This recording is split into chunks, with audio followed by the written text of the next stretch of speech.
Bonjour à tous, nous nous retrouvons aujourd'hui pour faire un point final sur la moisson 2025. Elle n'est pas encore terminée partout sur nos secteurs, mais on se permet de faire ce point aujourd'hui.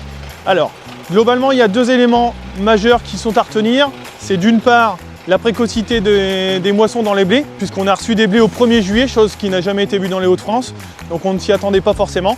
Et deuxième élément, c'est la rapidité avec laquelle la moisson s'est faite. Alors sur les zones les plus au sud, puisque ça a été quand même assez éclair, hein, on a reçu toutes les espèces en même temps. Par contre, sur d'autres zones, notamment la zone plutôt ouest de Terre-Novéo, la moisson n'est toujours pas finie. Elle a été démarrée aux alentours du 14 juillet et nous sommes début août et elle n'est pas terminée. Il reste encore une vingtaine de pourcents sur ces secteurs-là.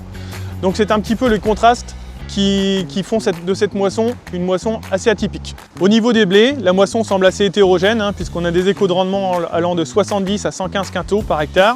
Même au sein d'une région, il peut y avoir ces disparités-là. En termes de qualité, le PS, pas de problème pour l'instant, hein. Notre moyenne se situe entre 78 et 79.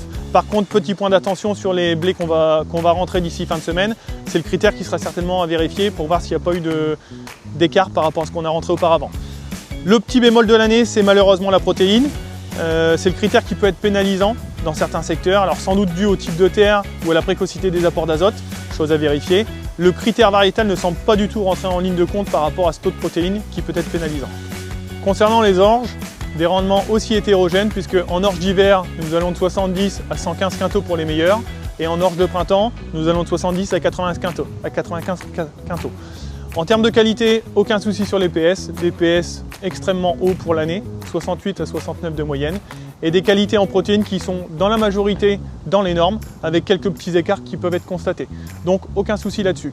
Niveau calibrage, record cette année, puisque le calibrage naturel avoisine les 95%, donc très bon pour nos marchés derrière. En colza, les rendements sont très bons, puisqu'ils vont de 35 à 60 quintaux, avec une majorité se situant au-dessus des 40 quintaux. Le délai de floraison y est pour quelque chose, puisqu'on a une durée d'environ 5 semaines. Le taux de richesse en huile est important, ce qui va nous permettre de commercialiser au mieux ce que nous avons récolté.